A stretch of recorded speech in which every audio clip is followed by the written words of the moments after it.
अस्सलाम वालेकुम स्टूडेंट्स। आज लेक्चर नंबर 11 है आपका। और कल हमने इंडिकेटर्स के बारे में पढ़ा था।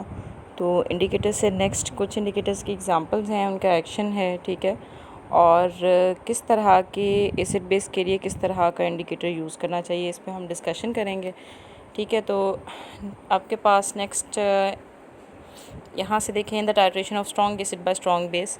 टाइट्रेशन बेटा आपको पता है एसिड और बेस का रिएक्शन है, ठीक है। स्ट्रॉन्ग एसिड स्ट्रॉन्ग बेस भी हो सकता है, weak acid strong base, strong acid weak base, और फिर वीक बेस और वीक एसिड, ये सारे टाइट्रेशंस जो हैं वो पॉसिबल होती हैं।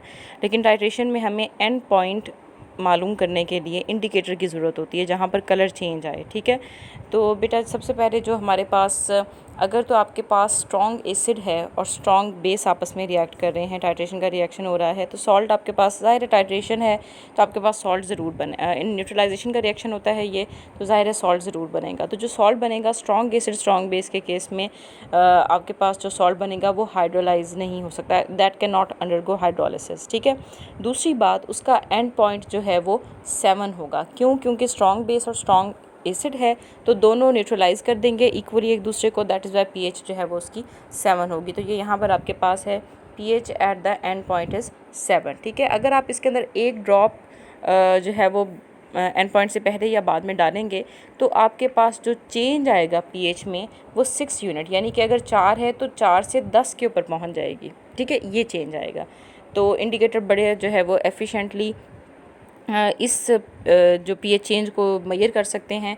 उसके अंदर जो है वो आपके पास कोई भी इंडिकेटर यूज़ हो सकता है, ठीक है, किसी भी तरह का इंडिकेटर, क्योंकि 4 से 10 एक पॉइंट का एडिशन जो है वो 4 से 10 यानी 6 यूनिट्स पीएच को चेंज कर रही है, यानी अगर 4 थी तो उसको 10 कर देगी। तो इसलिए कोई भी इंडिकेटर इनमें से ऊपर जो मौजूद हैं इनमें से कोई भी इंडिकेटर जो है वो यूज़ हो सकता है इसके केस में, ठीक है। फिर हम बात करते हैं वीक एसिड और स्ट्रॉन्ग बेस की, ठीक है। जहाँ पर एसिड वीक हो और बेस जो है वो स्ट्रॉन्ग हो, उसके रिज़ल्ट में भी सॉल्ट बनेगा, लेकिन वो सॉल्ट हाइड्रोलाइज हो सकेगा, ठीक है, हाइड्रोलाइज हो सकता है वो सॉल्ट। अब यहाँ पर क्योंकि एसिड वीक है और बेस स्ट्रॉन्ग है, इसलिए एंड पॉइंट 7 से ग्रेटर पीएच पे आपको मिलेगा, ठीक है। तो जो एंड पॉइंट पीएच होगी that will be greater than 7। बात समझ आ गई, ठीक है। तो यहाँ पर देखें जो आपके पास पीएच चेंज आएगा वो 7 से 10 यानी कि 3 यूनिट्स का चेंज आएगा अगर आप +-1 ड्रॉप ऑफ जो है वो कंपाउंड करते हैं तो, ठीक है। उसके बाद indicators with pKi around and above 8 like phenolphthalein are suitable. इसके लिए ज़ाहिर है जो 7 से ऊपर आपके पास जो है वो इसमें पीएच है, तो इसलिए वो वाले इंडिकेटर्स जिनकी पीएच जो है वो 8 तक होती है वो ज़्यादा बेटर है यहाँ पे, जैसे फिनोफ्थलीन आप यूज़ कर सकते हैं। उसके बाद if a strong acid is treated by a weak base, ठीक है, स्ट्रॉन्ग एसिड जो है उसको हम वीक बेस से ट्रीट करवा रहे हैं। अब यहाँ पर जाहिर है एंड पॉइंट जो है वो 7 से कम पे होगा, that will be at pH less than 7। क्यों? क्योंकि एसिड स्ट्रॉन्ग है और बेस वीक है। इसमें भी जो सॉल्ट बनेगा बेटा वो हाइड्रोलाइज हो सकता है, ठीक है, और पीएच आपके पास क्या है, लेस दैन 7, ठीक है। अब इसके केस में देख लें आपके पास जो इंडिकेटर होना चाहिए, if a strong acid is titrated by a weak base, the pH at the end point is below 7, ठीक है। सॉल्ट कैन अंडरगोज हाइड्रोलिसिस, और अगर +-1 आप ड्रॉप जो है वो पीएच चेंज करेंगे, and the pH changes usually from 4 to 7, ये पीएच चेंज आता है इसमें भी 3 ड्रॉप्स का चेंज, 3 पॉइंट्स का पीएच में चेंज आता है। अगर आप एक ड्रॉप इसमें डालेंगे किसी भी चीज़ का तो फिर इसके जो चेंज आएगा इसमें पीएच का, वो अगर 4 है तो 7 हो जाएगा, ठीक है, अगर 5 है तो 8 हो जाएगा, इस तरह से, अगर 3 है तो 6 हो जाएगा, यूँ। Indicators having pKi from 3 to 7 will be suitable. ये जितने भी इंडिकेटर्स जिनकी जो pKi की वैल्यू 3 to 7 है वो सूटेबल हैं, जैसे कि ये मिथाइल ऑरेंज देखें, ठीक है, ये भी सूटेबल होगा, मिथाइल रेड भी सूटेबल होगा, क्लोरोफिनोल भी किसी हद तक सूटेबल होगा, ठीक है। बाकी ऊपर नीचे वाले जो है वो ज़्यादा सूटेबल नहीं होंगे इसके केस में। इसके अलावा है for weak acid and weak base. अगर आपके पास वीक एसिड की टाइट्रेशन आप करवा रहे हैं वीक बेस के साथ, तो वहाँ पर अगर +- जो है आप एक ड्रॉप जो है वो करवाएंगे, ये आपके पास नेक्स्ट यहाँ ये रहा, ठीक है। तो यहाँ पर बेटा क्योंकि पीएच चेंज बहुत कम होता है, क्योंकि एसिड भी वीक है और बेस भी वीक है, तो यहाँ न्यूट्रलाइजेशन बहुत बहुत स्लो है, ठीक है। तो इसलिए आप अगर जो है बहुत ज़्यादा डालेंगे अपना जो है एसिड या बेस, तो फिर कहीं थोड़ा बहुत पीएच में चेंज आपके पास आएगा, इसलिए यहाँ पर इंडिकेटर कोई भी जो है वो सूटेबल नहीं होगा। तो वीक एसिड और वीक बेस के रिएक्शंस इसलिए हमारे पास जो है वो टाइट्रेशन में हम नॉर्मली नहीं करवाते। स्ट्रॉन्ग एसिड स्ट्रॉन्ग बेस या फिर वीक एसिड और स्ट्रॉन्ग बेस ज़्यादातर हम ये वाले करवाते हैं। अच्छा, इसके अलावा बहुत ज़्यादा तादाद है इंडिकेटर्स की, ठीक है, जिनकी डिफरेंट पीएच होती हैं, डिपेंडिंग अपॉन उनका कलर चेंज, डिफरेंट पीएच पे उनका डिफरेंट कलर होता है।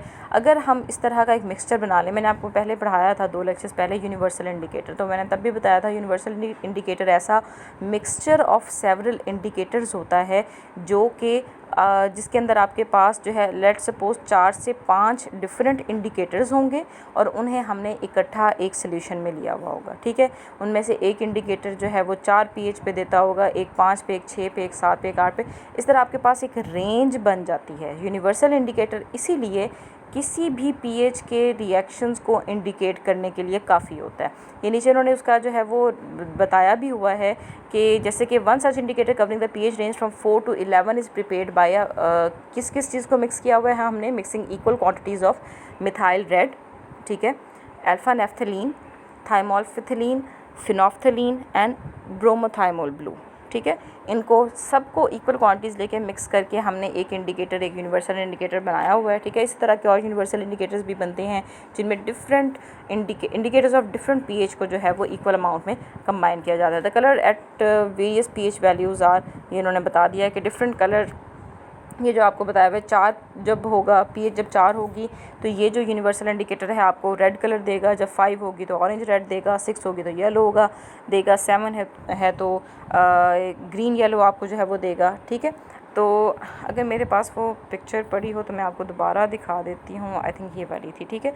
ये हमारे पास यूनिवर्सल इंडिकेटर की थी, ये उस दिन हमने पढ़ा भी था।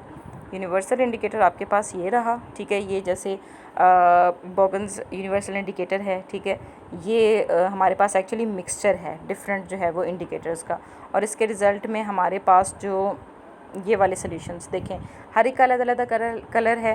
तो अभी हमने पढ़ा कि जब पीएच रेड है ये पीएच 4 पे होगा, ठीक है। ऑरेंज आपके पास ये पीएच 5 है तो ये कलर होगा, फिर 6 है तो ये कलर होगा एंड ऑल दैट, ठीक है। दोबारा यहाँ से देख लेते हैं, ये जो लिखा हुआ है नज़र आ रहा है आपको, रेड है तो 4, ठीक है, ऑरेंज रेड 5, येलो 6, इसी तरह ग्रीन येलो, फिर ग्रीन, ये रहा, ठीक है। ये आपके पास जो है वो ये इस तरह आगे आगे जो है वो चेंज होती जाएगी पीएच, ठीक हो गया। अच्छा है, उसके बाद हमारे पास एक्शन आ जाता है फिनोफ्थलीन का। लेट अस सपोज हम फिनोफ्थलीन इंडिकेटर आपको पता है, ठीक है। मैंने कल बताया भी था, एसिड में उसका कलरलेस होता है और बेस में अल्कलाइन सॉल्यूशन में पिंक कलर देता है, ठीक है।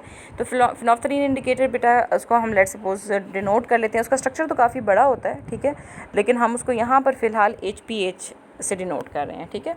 हाइड्रोजन रिलीज़ करता है ज़ाहिर है, तो HPH से डिनोट कर रहे हैं फिनोफ्थलीन के स्ट्रक्चर को। इसकी आयनाइजेशन अगर हो जाए, डिसोसिएट हो जाए, तो डिसोसिएट ये होता है हाइड्रोजन आयन में और ये फिनाइल आयन में, ठीक है। ये आप सॉरी फिनोफ्थलीन के आयन में, ठीक है, फिनाइल नहीं है, सॉरी ये फिनोफ्थलीन है, पीएच लिखा हुआ है लेकिन ये फिनोफ्थलीन है। अब बेटा ये तो आपके पास एसिड हुआ और ये उसका क्या हुआ, कॉन्जुगेट बेस हुआ, ठीक है।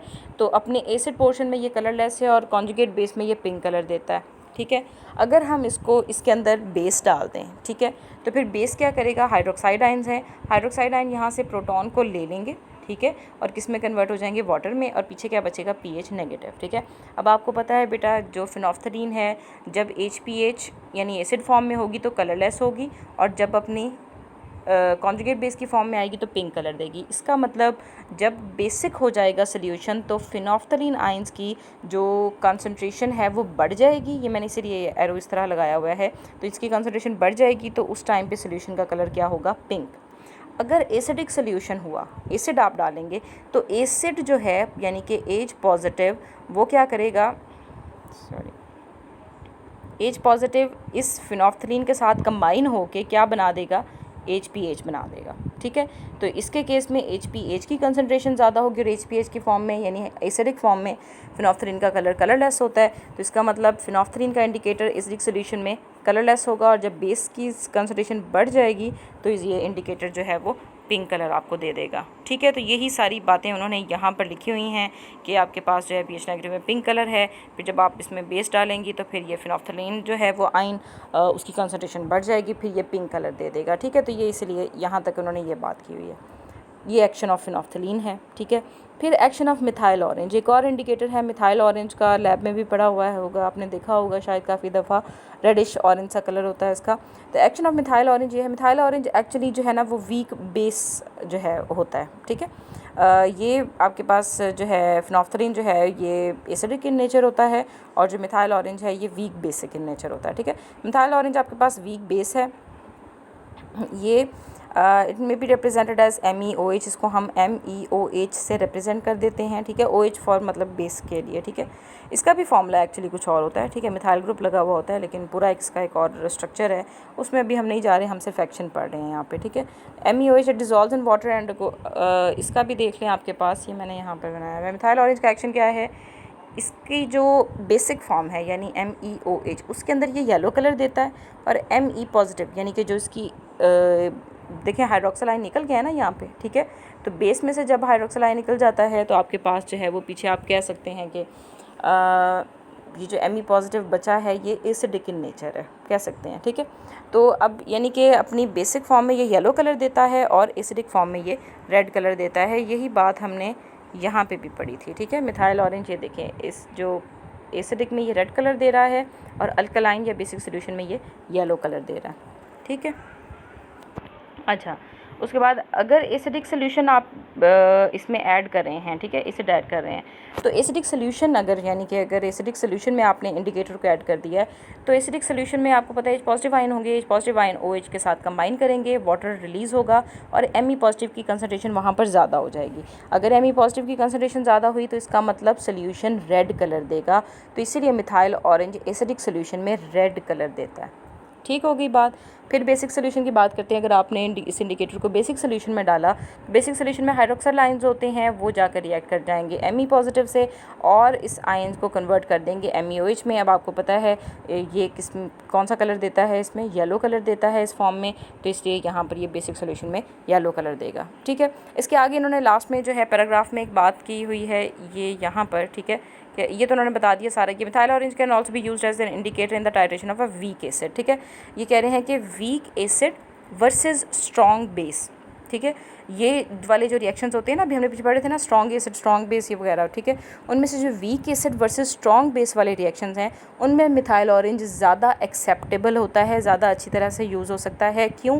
क्योंकि आपके पास जैसे फॉर एग्जांपल वीक एसिड हम ले लेते हैं एसिटिक एसिड, ठीक है, और स्ट्रॉन्ग बेस को ले लेते हैं सोडियम हाइड्रोक्साइड। ठीक है, तो इसके केस में होगा ये कि आपके पास जो वीक एसिड है वो कंबाइन हो रहा है स्ट्रॉन्ग बेस से, तो आपको ये तो पता है कि एंड पॉइंट जो pH होगी वो ग्रेटर देन 7 होगी। अभी हमने यहाँ पर ये पीछे पढ़ा था।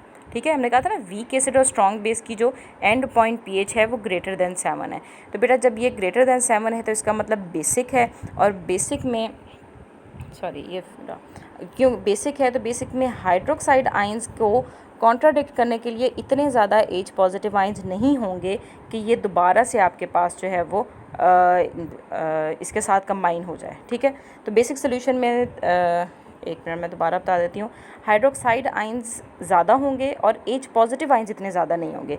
H पॉजिटिव आयंस क्योंकि ज़्यादा नहीं है तो ये फॉर्म नहीं बन सकेगी। ठीक है, इसीलिए बेसिक सोल्यूशंस आपके पास जो है वो इस तरह येलो कलर का जो है वो देंगे। तो week acid versus strong base के रिएक्शंस में ये येलो कलर जो है वो देता होता है मिथाइल ऑरेंज, इसलिए हम इसको ज़्यादातर जो है वो इस तरह के रिएक्शंस में यूज़ करते हैं जहाँ पर हमने एक वीक एसिड को स्ट्रॉन्ग बेस के साथ जो है वो रिएक्ट करवाया हो। ठीक है, तो नेक्स्ट पेज तक ये आपके पास जो है वो क्विनॉइड थ्योरी से पहले तक यही उन्होंने बात की हुई है। इसको देख लीजिएगा, समझ लीजिएगा। ओके जी, कोई क्वेश्चन हो तो मुझसे पूछ लीजिएगा और इसको साथ साथ लिख लिया करें। आज भी आप लोगों ने जो है वो लेट कर दिया है, इनको याद करके ठीक है उसके बाद लिख के मुझे भेज दिया करें आपकी, ताकि अच्छी जो है वो रूटीन बनी रहे। ओके जी, अल्लाह।